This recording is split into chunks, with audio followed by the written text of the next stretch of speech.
भाई हमारे सामने हम देख रहे हैं कि लिखा हुआ है कि ये केक बनाने के लिए ज़रूरी अज्जा हैं। ये सारी ज़रूरी अज्जा हैं और इनकी मिकदार भी हमारे सामने लिखी हुई है। जैसे कि 8 अंडे चाहिए आपको, 6 कप आटा चाहिए, 6 कप चीनी चाहिए, 2 कप मक्खन चाहिए, 6 छोटे चम्मच बेकिंग सोडा चाहिए और 2 कप पानी चाहिए।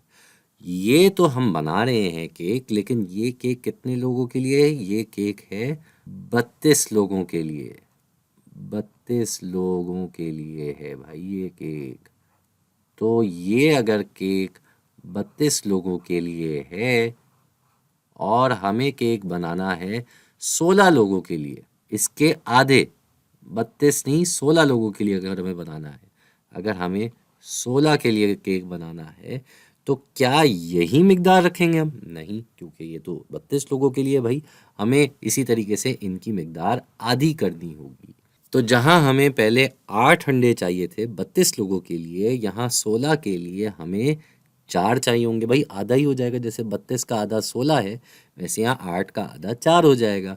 ठीक इसी तरह हमें जहाँ पहले 6 कप आटा चाहिए था, अब हमें 3 कप आटा चाहिए। जहाँ हमें 6 कप चीनी चाहिए थी, अब हमें 3 कप चीनी चाहिए।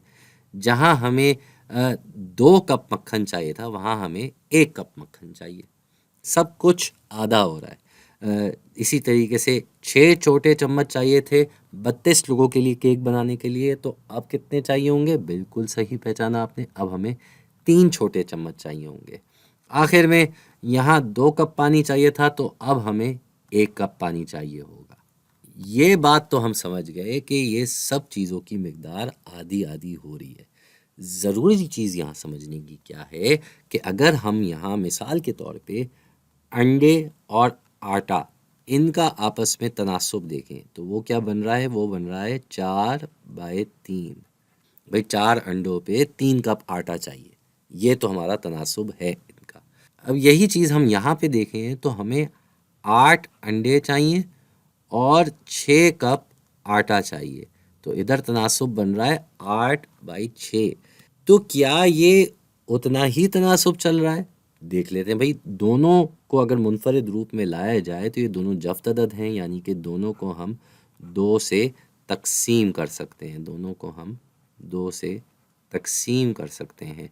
2 जो है वो 8 में जाता है 4 मरतबा और 6 में जाता है 3 मरतबा।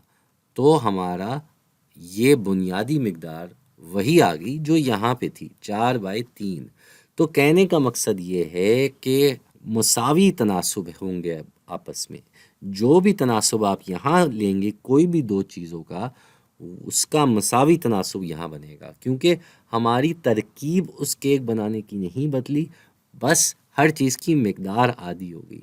तो ये समझाने का मकसद ही ये था कि जैसे यहाँ पे अगर हम मक्खन और बेकिंग सोडा का आपस में तनासुब निकालना चाहें तो इधर है 2/6 और यहाँ पे है 1/3।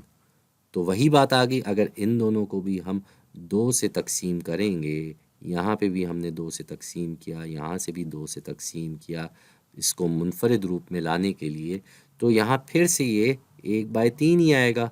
तो बात ये है कि इनका आपस में तनासुब उतना ही रहेगा इन सब अज्जा का, तभी तो आपका केक का जो जायका है वो बरकरार रहेगा, भले वो 32 लोगों के लिए हो या वो 16 लोगों के लिए हो।